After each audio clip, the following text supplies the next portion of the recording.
SEAT ATECA feels rejuvenated as a result of a significant package of updates. There are fresher looks, a more modern cabin, more frugal engines, and stronger standards of safety. Plus, this compact mid-sized SUV remains dynamically adept in a way few rivals can match. Few cars can claim to have redefined their market segment. Well, we think this is one of them, SEAT ATECA. It's a mid-sized SUV, as you can see, but it's one of the smaller Qashqai-sized ones, and it completely redefined the way a car of this kind should drive at its original launch in 2016. This updated Attica doesn't feature any dynamic changes, but then it didn't really need any. You wouldn't expect a relatively affordable mid-sized family SUV of this kind to be very good to drive, but as you'll discover when you hit a few twisty roads in this Seat, a pleasant surprise is in store with this one.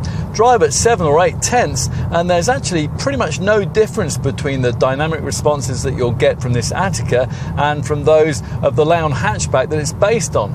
Only when you really push on more aggressively than an average owner ever would do you realise the limitations of this model's high stance and the relatively basic torsion beam suspension system which comes fitted to most models. Ultimately, though, what's been achieved here continues to impress us, and it's all proof that relatively lightweight, a simple, firmly structured chassis and feelsome electric power steering can be enough in the hands of the right engineers to create a confident and engaging package. The engines help too. The mainstream range is built primarily around 2 petrol units, an improved 1 litre TSI power plant with 115 PS, and the preferable 1.5 litre TSI Evo engine with 150 PS that more customers are likely to want. That's the one that we're trying here. With this larger engine, if you stick with a manual gearbox rather than the optional DSG automatic transmission, the WLTP stats suggest that up to 45.6 miles per gallon on the combined cycle and up to 142 grams per kilometre of CO2 are possible. There are no electrified petrol options, so if you want to do better, you'll need the brand's latest 2-litre diesel power plant. It is cleaner and more frugal than before, and it's offered in 115 PS and 150 PS forms. Mainstream Atticas, as before, are primarily front-driven. Seat's 4-drive all-wheel drive system is still reserved for the pricier models. You will get that 4x4 option with the top 2-litre TDI 150 PS diesel unit, and all-wheel drive traction is mandatory on the 2 performance-orientated flagship petrol versions, both of which use the usual VW Group 2-litre TSI petrol turbo engine. Choose that either in 190 PS form, or if you go for the fastest Cupra variant, in an extremely rapid 300 PS guise. This Attica's designer, Alejandro Mesonero Romanos, says that this is a car that could only have been created in Barcelona. Well, perhaps, but what's important is that this Seat remains a decently good-looking thing. It's improved in this facelifted guise by a front grille that now makes much more of a statement and is flanked by full LED headlamps, and they're framed by a more distinctive daytime running light graphic. It's a bit different at the back too, where the Attica gains full LED tail lamps that on top variants feature trendy sweeping indicators. Across the range with this facelifted model, the exhaust covers are different, and as with the other recent Seat designs, the model name is embossed in an italicised handwriting style. Time to take a seat inside. Now, when we first tested this model back in 2016, we commented that we'd like to have seen the Spanish maker give this car's cabin a more unique and fashionable feel. So, is that what's been served up by this revised version? Possibly not, but it is significantly improved. It feels a little sportier behind the wheel than your average family mid-sized SUV, the red illuminated dial needles, the grippier side seat bolsters, the start button that pulses red like a heartbeat, all of that makes a difference. And the big change here though is a step forward in media connectivity, which is evidenced by this larger central infotainment screen, which on most models is going to be 9.2 inches in size.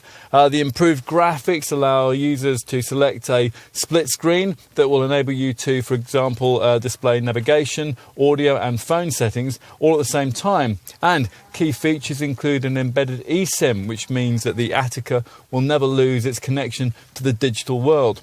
Other cabin changes include a redesigned and freshly upholstered 4-spoke steering wheel, plus smarter stitched door panels, and the previous rather sombre atmosphere is lifted by matte finish surrounds for the air vents, for the gear lever and for the climate controls and the infotainment system.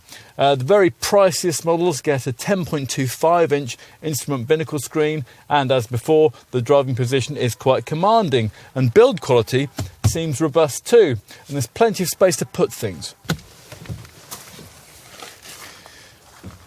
Let's take a seat in the rear. Now the rear doors are a good size and they open wide enough to make access easy. Plus, as with all mid-sized SUVs of this kind, a higher roofline than you'll get on a comparably priced Focus or Leon-sized hatch means that it's easy to reach in and strap kids into their child seats.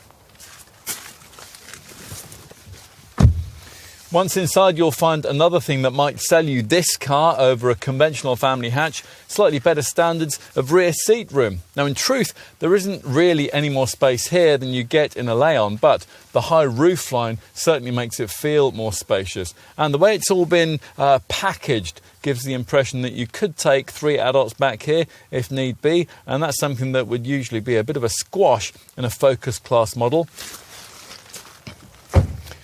Out back there's a decently sized 510-litre boot, which is a full 130 litres bigger than you'll get in a conventional Leon hatchback, and this space can be extended to as much as 1604 litres if you push forward these split folding rear seat backs.